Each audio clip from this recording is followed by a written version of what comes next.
সুপ্রিয় ষষ্ঠ শ্রেণীর শিক্ষার্থীরা, ইউনিটি এডুকেশন বিডি চ্যানেলটিতে তোমাদের স্বাগত। এই ভিডিওতে তোমাদের ডিজিটাল প্রযুক্তি বইয়ের পৃষ্ঠা নং 101, 102 এর ছকগুলো পূরণ করব। এই ছকগুলোতে জরুরি সেবা এবং জরুরি সেবাগুলো শহর এবং গ্রামে কীরকম পাওয়া যায় তা এই ছকগুলোতে লিখব। তাহলে চলো শিক্ষার্থীরা, আমরা এই ছকটি পূরণ করি। জরুরি সেবায় জননিরাপত্তা, অগ্নি নির্বাপন সেবা, স্বাস্থ্যসেবা, দুর্ঘটনা উদ্ধার কার্যক্রম, নারী ও শিশু নির্যাতনের সহায়তা। এই ছিল তোমাদের 101 পৃষ্ঠার সমাধান।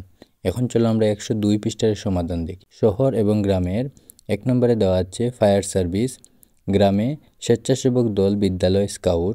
শহরের 2, স্থানীয় প্রশাসন, বাংলাদেশ পুলিশ নারী ও শিশু নির্যাতনের জরুরি সহায়তা প্রদান করেন, গ্রামে স্থানীয় জনপ্রতিনিধি সহায়তা প্রদান করেন।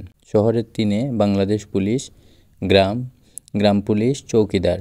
শহরের 4 নম্বরে দেওয়া আছে জেলা হাসপাতাল কর্তৃক স্বাস্থ্যসেবা, গ্রামে লিখব community clinic, first aid box কর্তৃক সেবা প্রদান। শহরে 5 নম্বরে লিখব ফায়ার সার্ভিস কর্তৃক সেবা প্রদান, গ্রামে স্বেচ্ছাসেবক স্কাউট দল দ্বারা সেবা প্রদান। তাহলে শিক্ষার্থীরা, এই ছিল তোমাদের ডিজিটাল প্রযুক্তি বইয়ের 101, 102 পৃষ্ঠার সমাধান। ভিডিওটি ভালো লাগলে অবশ্যই চ্যানেলটি সাবস্ক্রাইব করতে ভুলবে না।